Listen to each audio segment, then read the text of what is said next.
kasambahay at sa mga nanonood sa akong video, magandang umaga.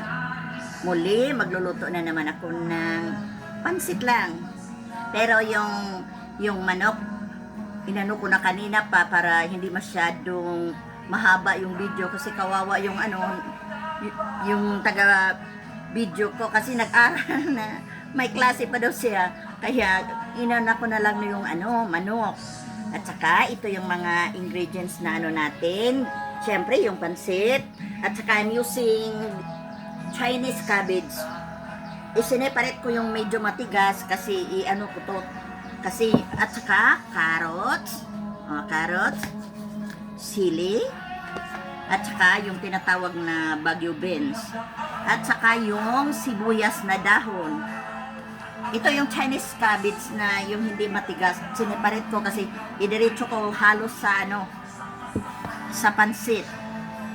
At ngayon, ilagay ko na doon sa manok, kasama sa manok yung carrots at saka yung matigas sa Chinese cabbage. Ilagay ko na yung carrots at saka yung cabbage.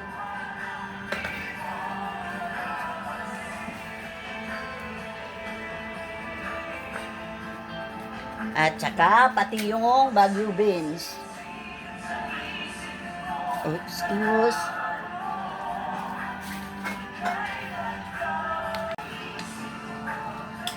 Mga 2 minuto.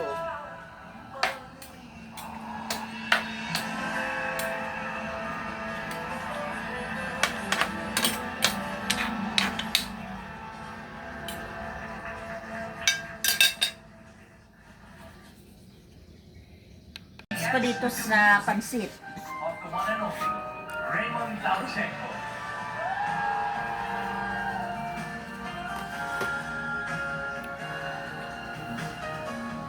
Iano ko lang para ma-mix ng maayos ha.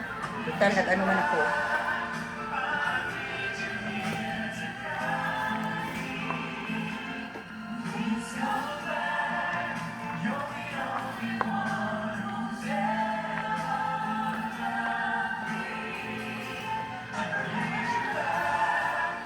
Mga mahal kong mga senyor, sana hindi kayo magsawa sa pagpanood sa aking video.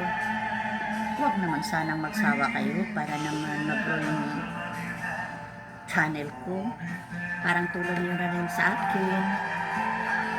At sa mga minamahal kong mga senyor, muli palalahanan ko kayo na kung katulad nyo ako na may sakit, huwag nyong alalahanin yun.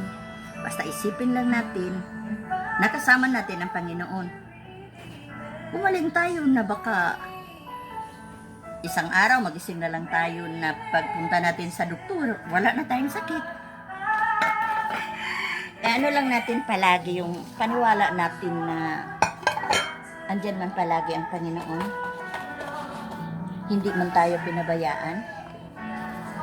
Mga minahal kong senyor, ilagay ko na yung pansit.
Takipan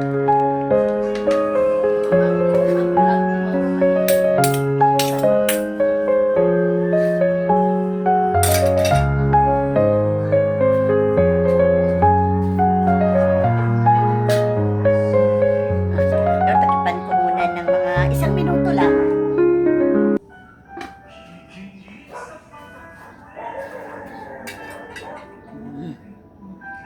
I'll be back.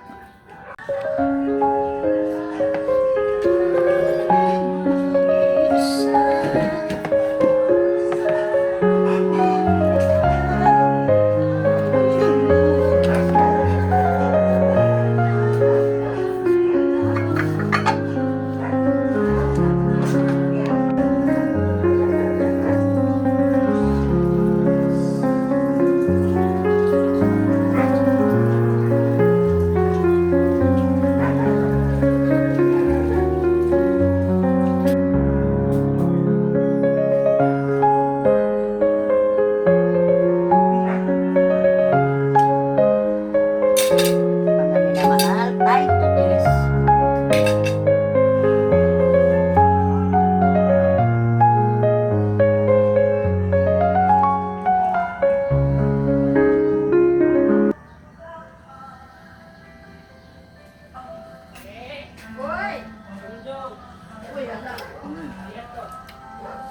Tamang-tama na. Dala ko kalkyo. Hindi ka ano. Basak siya.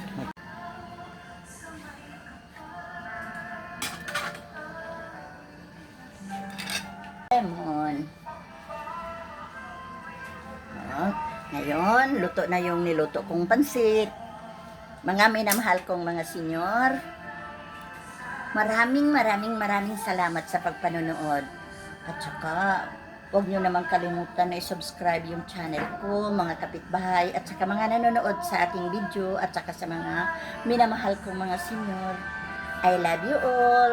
Bye-bye. See you next vlog.